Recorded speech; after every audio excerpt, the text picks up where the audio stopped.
সাধারণ মানুষের অভাব অভিযোগের কথা সরাসরি শুনতে বাঘা যতীন পার্কে সরাসরি শঙ্কর কর্মসূচির আয়োজন করলেন শিলিগুড়ির বিজেপি বিধায়ক শঙ্কর ঘোষ মহাশয়। শনিবার অনুষ্ঠিত কর্মসূচিতেও কয়েকশো মানুষ উপস্থিত হয়ে নিজেদের বিভিন্ন সমস্যার কথা বিধায়কের সামনে তুলে ধরেন। এদিন অভিযোগকারীদের মধ্যে উল্লেখযোগ্য সংখ্যক ছিল 2016 সালে নিয়োগ দুর্নীতির শিকার চাকরি প্রার্থীরা। তারা নিজেদের দাবি দেওয়া ও সমস্যার কথা বিধায়কের কাছে জানান। পাশাপাশি জমি সংক্রান্ত একাধিক অভিযোগও শোনেন শঙ্কর ঘোষ মহাশয়। শুধু শিলিগুড়ি নয়, বিভিন্ন জেলা থেকেও বহু মানুষ এই কর্মসূচিতে অংশ নিতে আসেন।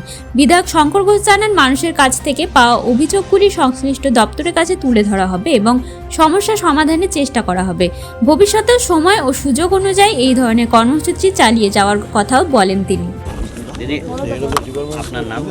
নন্দিতা মজুমদার। কোথায় পোস্টিং রয়েছে? আমার পোস্টিং হচ্ছে জিআরপি হেডকোয়ার্টারে আমি আছি, এসআরপির আন্ডারে। কি পোস্টে আছে? আমি এলএসআই অফিসার। কি হয়েছে এবার?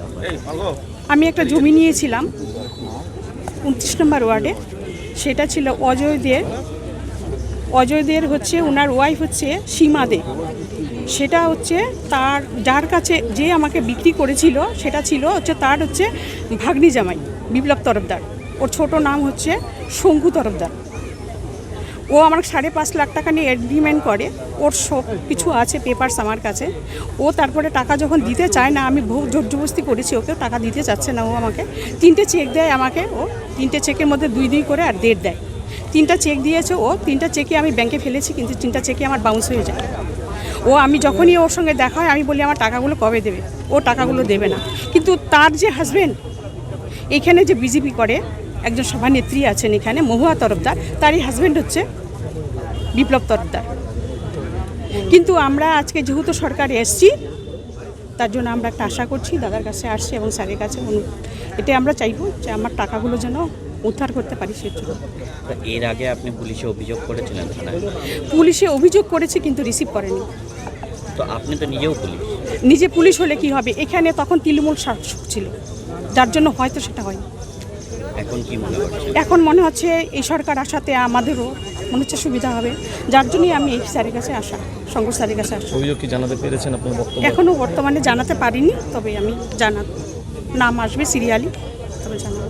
আমি যার জন্য খুব টেনশন আছি। আমার খুব কষ্টের পয়সা। আমরা পুলিশরা খুব কষ্ট করে টাকা ইনকাম করি, আর মেয়েরা বিশেষ করে খুব কষ্ট করে টাকা ইনকাম করে।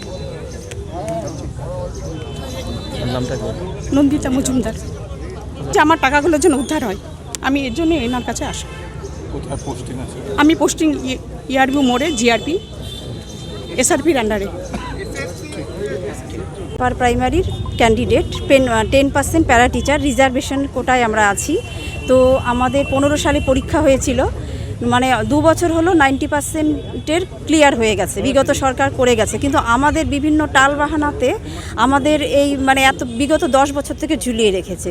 তাই আজকে আমরা দাদার কাছে এসেছি, যেহেতু আমরা নর্থ বেঙ্গল মানে অনেকটা দূরে থাকতাম। এতদিন আমরা কলকাতার সঙ্গে সেরকম যোগাযোগ করতে পারতাম না, যেতাম কিন্তু আমাদের অতটা দেখতো না। তো দাদার কাছে আমরা এসেছি যাতে আমাদের যে বাকি আমরা 1876 আমাদের প্যানেলাইজড হয়ে আছি, সেটা যাতে অবিলম্বে আমাদের একটু নিয়োগের ব্যবস্থা করে দেয়। কথা তো বললেন, কতটা কি মনে হয়? খুবই আশাবাদী, কারণ এইভাবে এত ভালোভাবে মানে দেখা করতে আমরা কোনো দিন পারিনি। মানে আশা করছি যে দাদা হয়তো আমাদের সমস্যাটা সমাধান করবে। দূরত্ব একটা কলকাতার সাথে, কোথায় কলকাতা কোথায় শিলিগুড়ি? কোথায় শিলিগুড়ি? হ্যাঁ, আমরা ওখানে যেতে হতে আমাদের মানে 2 দিন টাইম লাগতো। তারপর আমি যেমন একা মেয়ে, আমার পক্ষে যাওয়াটাও একটা প্রবলেম ছিল। দিয়ে এখানে যেমন এসেছি, এত ভালো লাগলো, এত সুন্দরভাবে দাদা কথা বলতো। দাদাকে তো আমরা সেই কলেজের থেকেই চিনি, যখন আমাদের সিনিয়র ছিল। আর কলকাতাতে গেলে সেখানে কি হয়, আমাদের সেইভাবে শুনতো না কথা, কিন্তু এখানে এসছি মানে দাদা এতভাবে শুনলো, এত ভালোভাবে মানে বললো যে আমাদের ব্যাপারটা দেখবে। মানে আমরা খুব আশাবাদী যে এখন হয়তো আমাদের কাজটা হবে। স্যাটিসফাই, একদম 100% স্যাটিসফাই। এই ধরনের অনুষ্ঠান হ্যাঁ, কতটা শিলিগুড়িবাসী বা আমাদের রাজ্যবাসীকে সাহায্য করে? মানে এটা ভীষণ ভালো। ওই যে বললাম, যেহেতু একটা অভিনব উদ্যোগ, এটা এর আগে তো কোনো সময় হয়নি। মানে আমাদের কথা শোনার, আমরা কাকে গিয়ে বলবো কি ব্যাপার, এটা তো ছিল না। আমি জানি যে এতে হয়তো আমাদের যে উত্তরবঙ্গ আর দক্ষিণবঙ্গের মধ্যে যে গ্যাপটা ছিল, সেটা হয়তো এখন মিটে যাবে।